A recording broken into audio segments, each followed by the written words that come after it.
किसी ने ठीक ही कहा है, जब कोई आपके लिए अपने बुरी आदतों का परित्याग करने को तैयार न हो तो आप किसी और के लिए अपने अच्छी आदतों का परित्याग कतई ना करें।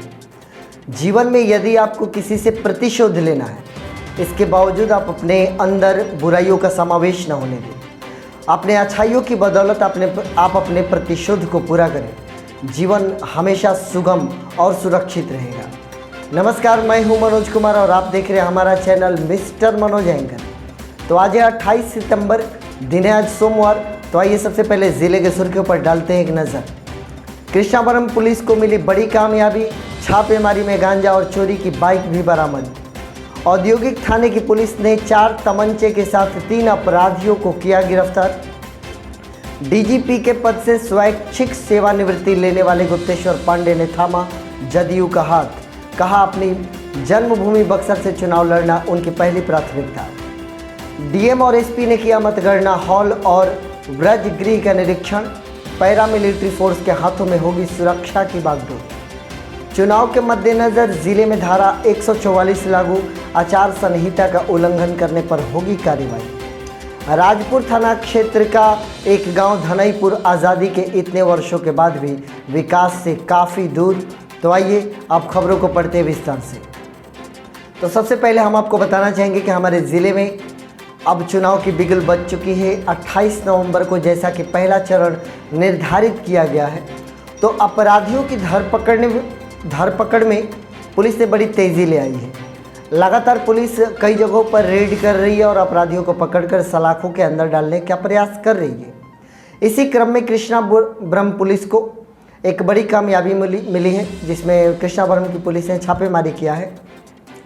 कृष्णापुरम इलाके में 3 दिन पहले NH 84 पर कृत सागर गांव के पास हथियार के बल पर अपाची और मोबाइल को लूट लिया गया था। उस लूट कांड को अंजाम देने वाले 3 अपराधियों को कृष्णापुरम पुलिस ने गिरफ्तार किया है। अपराधियों के विषय में बताते हुए एसपी नीरज कुमार ने यह कहा कि 24 सितंबर की शाम को जो घटना को अंजाम दिया गया था और जो चीज़ें लूटी गई थी उसे आज बरामद कर लिया गया है। और ये छापेमारी जो की गई पुलिस के द्वारा, ये छतनवार गांव में किया गया। वहां से गिरफ्तार किए गए व्यक्ति को मनीष कुमार और मनोज यादव को गिरफ्तार किया गया, जो कि चौगाई के रहने वाले हैं। इन दोनों की निशानदेही पर एक और व्यक्ति को गिरफ्तार किया गया, जिसका नाम खेसारी यादव है, जो कि बड़की भरौली का रहने वाला है। इसके पास से चोरी की एक और बाइक बरामद की गई है। इसके अतिरिक्त 1 किलो 600 ग्राम गांजा भी इन लोगों के माध्यम से बरामद किया गया है और एक देसी कट्टा और 6 जिंदा कारतूस बरामद किया गया है। कृष्णापुरम पुलिस ने बड़ी रणनीति बनाकर और सुनियोजित तरीके से अपराधियों के ऊपर रेड किया और उनको गिरफ्तार किया। कृष्णापुरम पुलिस को बहुत बहुत बधाई इस कामयाबी पर। आगे बढ़ेंगे कि औद्योगिक थाने की पुलिस ने भी 4 तमंचे के साथ 3 व्यक्तियों को गिरफ्तार किया है। यह लगातार अपराधियों की धरपकड़ इस बात की ओर इशारा कर रहा है कि चुनाव जो करीब आ रहा है, इसमें अपराधी अगर बाहर रहते हैं तो काफ़ी ज़्यादा धांधली होने की संभावना होगी और पुलिस को बहुत ज़्यादा मशक्क़त करनी पड़ेगी।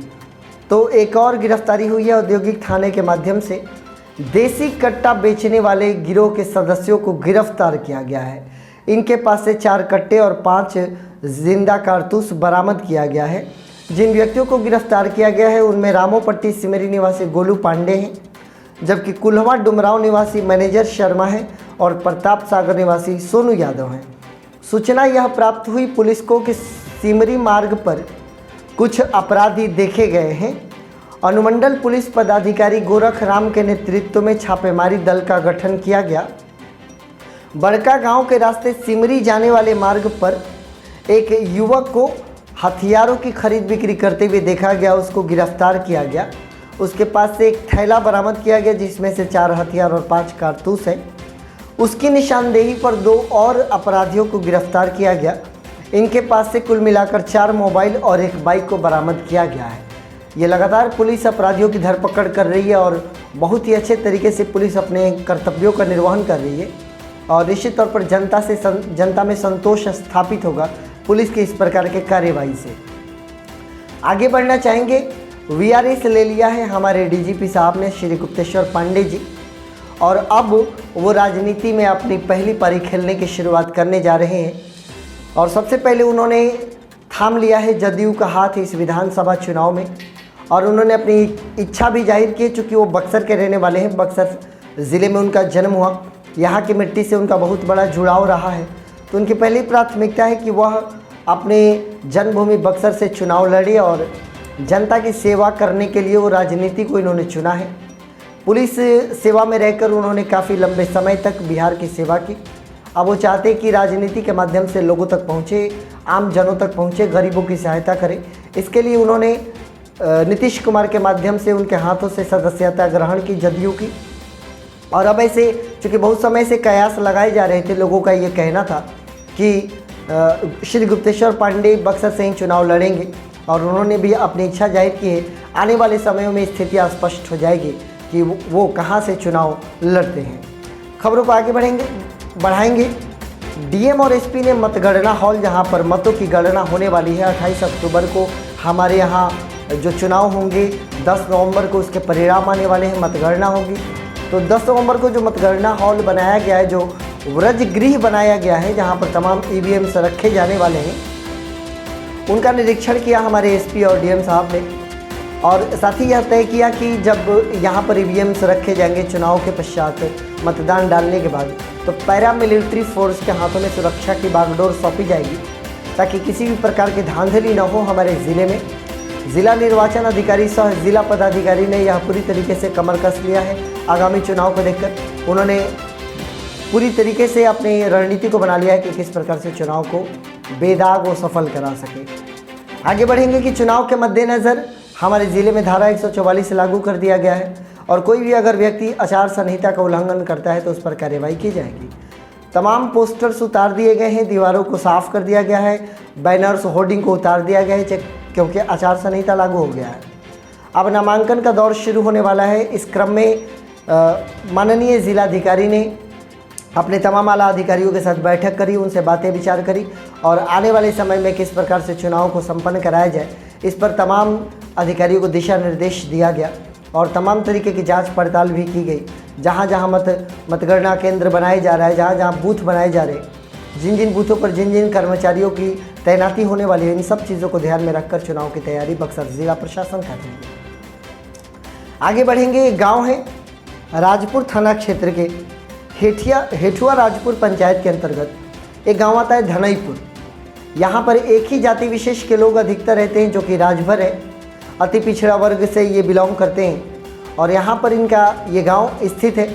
वहाँ से कुछ व्यक्तियों से हमारी वार्तालाप हुई जब, तो मुझे ये बात पता चला कि वहाँ पर विकास का वी और डेवलपमेंट का डी अभी तक नहीं पहुँचा है।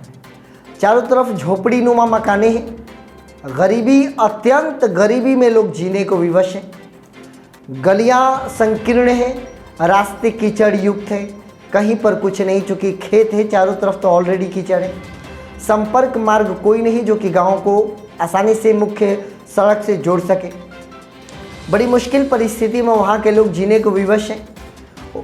उस गांव के व्यक्तियों से वार्तालाप करने के दौरान मुझे ये भी पता चला कि जितने शौचालय बनाने के दावे किए गए सरकारों के द्वारा, ये एक ऐसा गांव है जहां पर अभी भी न के बराबर शौचालय बनाया गया है, और आज भी बाहर में शौच करने को विवश है यहाँ के पुरुष और स्त्री, जो कि इस गांव को विकास से कोसों दूर कर देता है। हमारे बक्सर ज़िले का ही ये गांव है, और तमाम ज़िले के लोग, ज़िले के अधिकारी ये दावा करते हैं कि बक्सर ज़िले के हर एक गाँव में शौचालय का निर्माण कराया जा चुका है। लेकिन ऐसे बहुत सारे गाँव अभी भी बाकी है जहाँ पर विकास नहीं पहुँचा। आज़ादी के इतने वर्ष बीत गए, फिर भी अगर मार्ग, एक रास्ता न मिला हो जिस गांव को, जो कि मुख्य शहर से उस गांव को जोड़ सके, तो ये निश्चित तौर पर दुखद है। मैं अधिकारियों का ध्यान इस गांव की तरफ आकर्षित करना चाहूँगा कि आप अवश्य धनईपुर गांव के बारे में जानें, जो कि हेठुआ राजपुर पंचायत के अंतर्गत आता है, और इस गाँव में भी विकास की लहर पहुँचे, क्योंकि अब तो चुनाव आने वाले हैं। और कभी ना सही, लेकिन चुनाव में तो जनप्रतिनिधि हर एक गाँव का हाल पूछ ही लेते हैं। आपके गांव में भी जनप्रतिनिधि पहुंच कर आएंगे, आप उनको अवश्य बताइएगा कि केवल मतदान लेने के लिए लोग आपके गांव में पहुंचते हैं, विकास करने के लिए कोई नहीं पहुंचता। तो यह हमारे बक्सर ज़िले का अपडेट है जो मैंने आप तक पहुंचाया। आपका और हमारा एसोसिएशन यूँ ही बना रहे, आपके चेहरे की मुस्कुराहट यूँ ही बुलंद रहे, आपका स्वास्थ्य बुलंद रहे, परिवार में हमेशा आपका सुख और शांति का संचार हो, यही हमारी कामना है। और आप हमारे साथ बने हुए इसके लिए आप सभी का बहुत बहुत धन्यवाद।